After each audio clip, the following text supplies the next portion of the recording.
তপস্যাকালের পঞ্চম সপ্তাহ সোমবার। প্রথম পাঠ প্রবক্তা দানিয়েলের গ্রন্থ ১৩ অধ্যায়, পদ সংখ্যা ১ থেকে ৯, ১৫ থেকে ১৭, ১৯ থেকে ৩০ এবং ৩৩ থেকে ৬২। ঐশ্য প্রেরণায় অনুপ্রাণিত হয়ে তরুণ দানিয়েল সুজান্নাকে নির্দোষ বলে প্রমাণ করলেন। জোয়াকিম নামে এক ব্যক্তি ব্যাবিলনে বাস করতেন। তিনি হিলকিয়ার মেয়ে সুজান্নাকে বিয়ে করেছিলেন। সুজান্না ছিলেন পরমা সুন্দরী, ভগবত ভীরু এক নারী। তার বাবা মা ছিলেন ধর্মনিষ্ঠ মানুষ।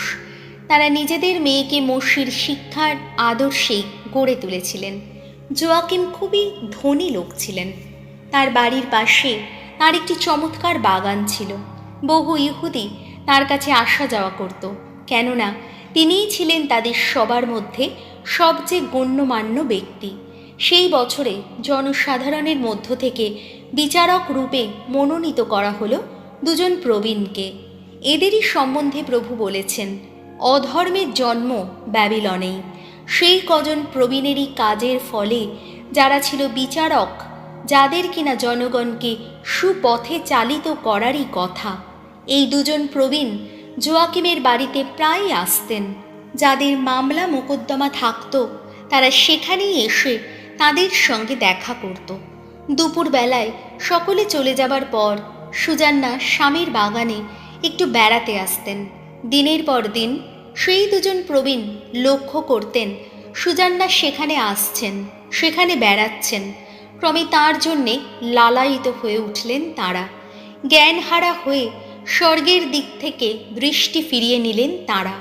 ভুলে গেলেন ন্যায় নীতির কথা। তারা তো উপযুক্ত দিনটির অপেক্ষায় রয়েছেন। একদিন হলো কি, সুজান্না শুধু দুজন দাসীকে সঙ্গে নিয়ে তার অভ্যাস মতো বাগানে এলেন। দিনটা বেশ গরম থাকায় তার সেখানে স্নান করার ইচ্ছা হলো। বাগানে তখন অন্য কেউই ছিল না, শুধু সেই দুজন প্রবীণ ছাড়া। তারা লুকিয়েই তো ছিলেন, চুপি চুপি তাকে লক্ষ্য করছিলেন। সুজান্না তার দাসীদের বললেন, তোমরা খানিকটা তেল আর আতর নিয়ে এসো তো, আর বাগানের দরজাটা বন্ধ করে দাও, যাতে আমি স্নান করতে পারি।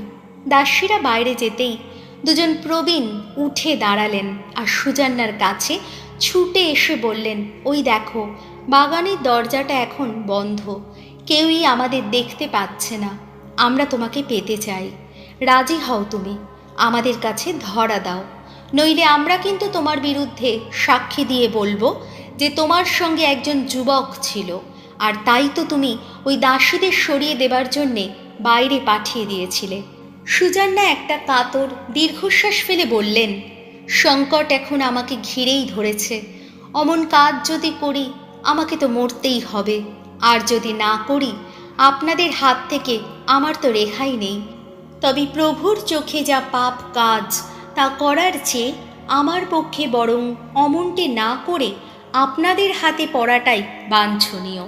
এবার সুজান্না জোর গলায় চিৎকার করে উঠলেন। তখন দুজন প্রবীণও তার নামে দোষ দিয়ে চিৎকার করতে লাগলেন।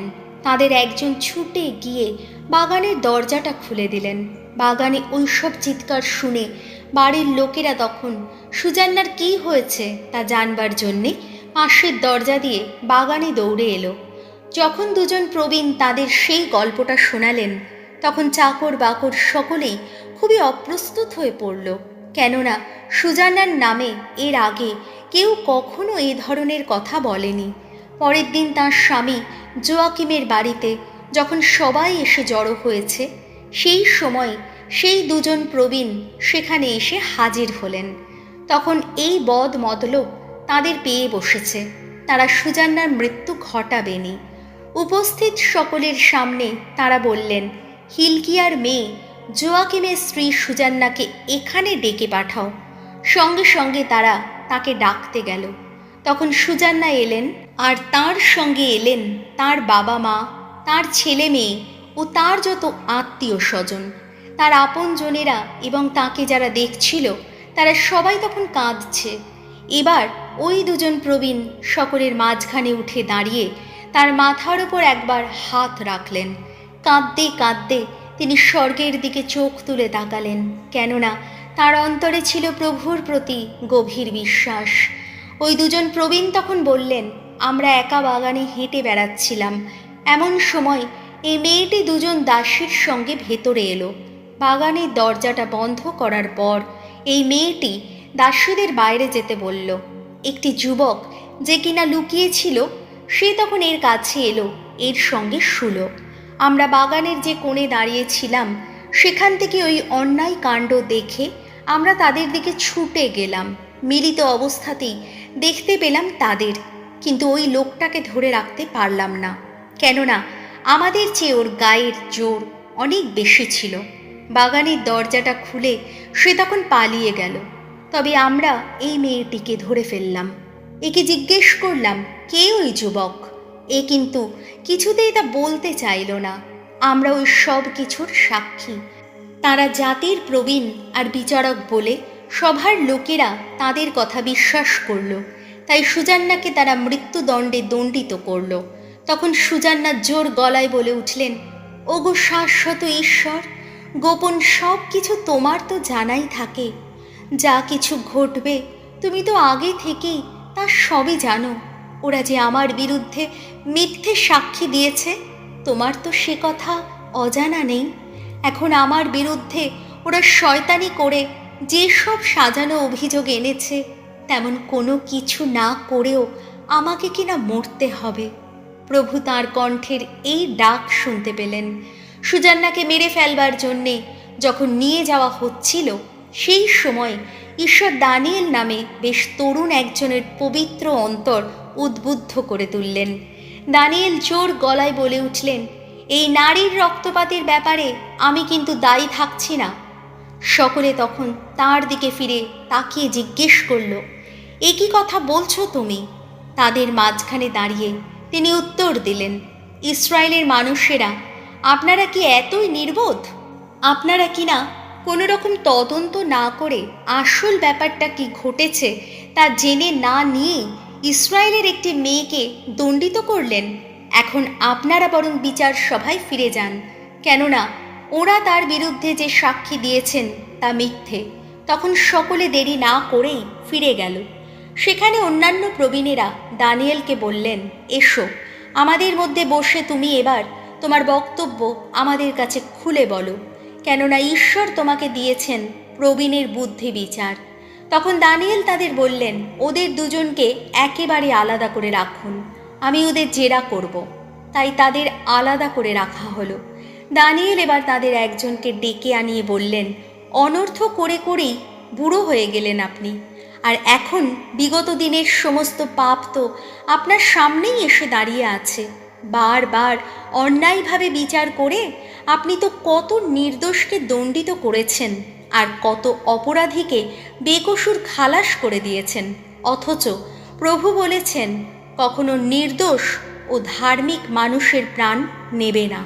বেশ, আপনি যদি এই নারীকে সত্যি সত্যিই দেখে থাকেন, তাহলে বলুন তো কোন গাছের তলায় আপনি ওদের অমন ঘনিষ্ঠ অবস্থায় দেখতে পেয়েছিলেন? তিনি উত্তর দিলেন, একটা বাবলা গাছেরই তলায়। দানিয়েল তাকে বললেন, বাহ, ঠিক কথাই বলেছেন আপনি। আপনার এই মিথ্যে কথা আপনার মাথায় বাজ আনবে, কেননা ঈশ্বরের দূত আপনাকে ফেরে দু টুকরো করে ফেলবেন। তিনি তো এরই মধ্যে তা করার আদেশ পেয়েও গেছেন। তাকে বিদায় দিয়ে এবার তিনি দ্বিতীয় জনকে আনবার আদেশ দিলেন। একে তিনি বললেন, এই যে কানানের বংশবীজ, আপনি তো জুদা বংশের কেউই নন। রূপের মোহে ভুলেছেন আপনি, কামনায় আপনার মনটা বিকৃত হয়েছে। আপনারা তো ইসরায়েল দেশের মেয়েদের সঙ্গে ওই রকম ব্যবহারই করে এসেছেন, আর ওরাও তো ভয় পেয়ে আপনাদের অমন ঘনিষ্ঠতা মেনে নিয়েছে। কিন্তু জুদেয়ার এই যে মেয়েটি, এ আপনাদের নষ্টামি মেনে নিতে পারেনি। এবার বলুন তো কোন গাছের তলায় আপনি ওদের অমন ঘনিষ্ঠ অবস্থায় দেখতে পেয়েছিলেন? তিনি উত্তর দিলেন, একটা ওক গাছেরই তলায়। দানিয়েল তাকে বললেন, বাহ, আপনিও তো ঠিক কথাই বলেছেন। আপনার এই মিথ্যে কথা আপনার মাথায় বাজ হানবে, কেননা ঈশ্বরের দূত আপনাকে কেটে দু টুকরো করে ফেলবার জন্যে এখন খড়গ হাতে নিয়ে দাঁড়িয়েই আছেন। আপনাদের দুজনকে শেষ করে দেবেন তিনি। তখন সভার সমস্ত লোক চিৎকারে ফেটে পড়ল এবং তারা ঈশ্বরের বন্দনা করতে লাগলো। তার ওপর আস্থা রাখি যারা, তিনি তো তাদের রক্ষাই করে থাকেন। তারা তখন ওই দুই প্রবীণের বিরুদ্ধে গেল। তারা যে মিথ্যে সাক্ষী দিয়েছেন, দানিয়েল তো তাদের নিজেদের কথা থেকেই তা প্রমাণ করে দিয়েছিলেন। শয়তানি করে তারা প্রতিবেশীকে যে দণ্ড দেবার মতলব করেছিলেন, মোশির বিধান অনুসারে তাদেরই সেই দণ্ডে দণ্ডিত করা হলো।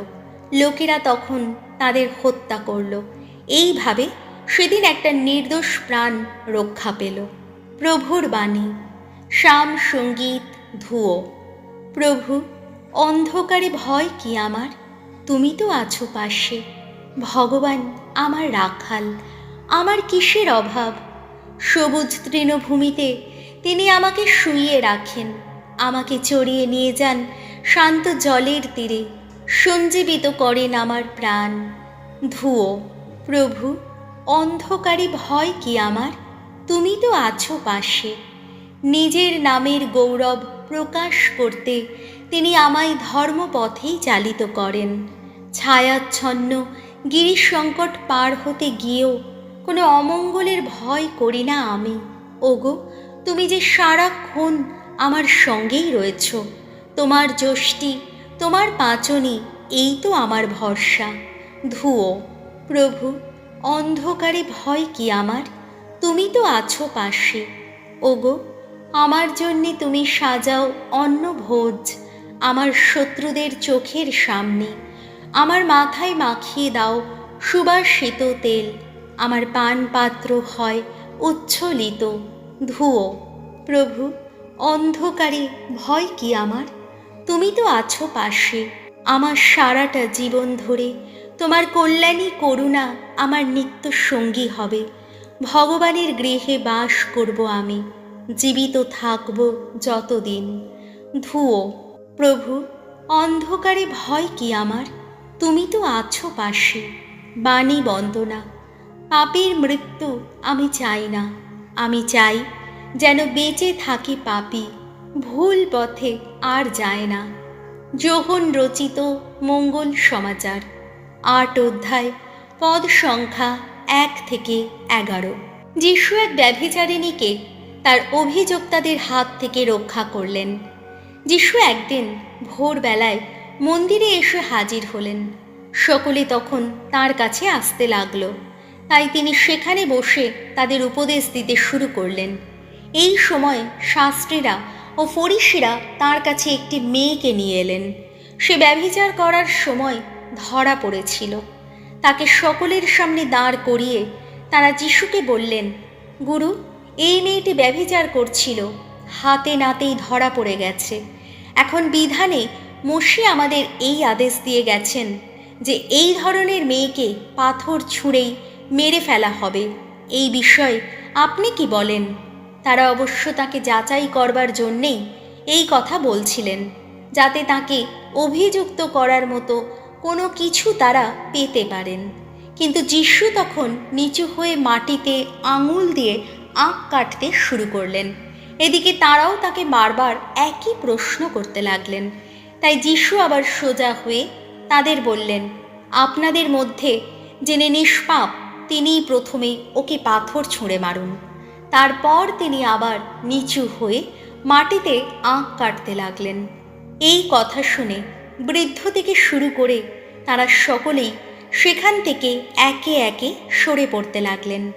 শেষে সেখানে রইলেন শুধু যিশু একাই, আর সামনে দাঁড়িয়ে থাকা সেই মেয়েটি। তখন যিশু আবার সোজা হয়ে তাকে বললেন, মা, ওরা কোথায়? কেউ কি তোমাকে দণ্ডিত করল না? সে উত্তর দিল, না, কেউই করল না প্রভু। যিশু তখন বললেন, আমিও তোমাকে দণ্ডিত করছি না, এখন যাও, তবে আর কখনো পাপ করো না তুমি। প্রভু যিশুর মঙ্গল সমাচার।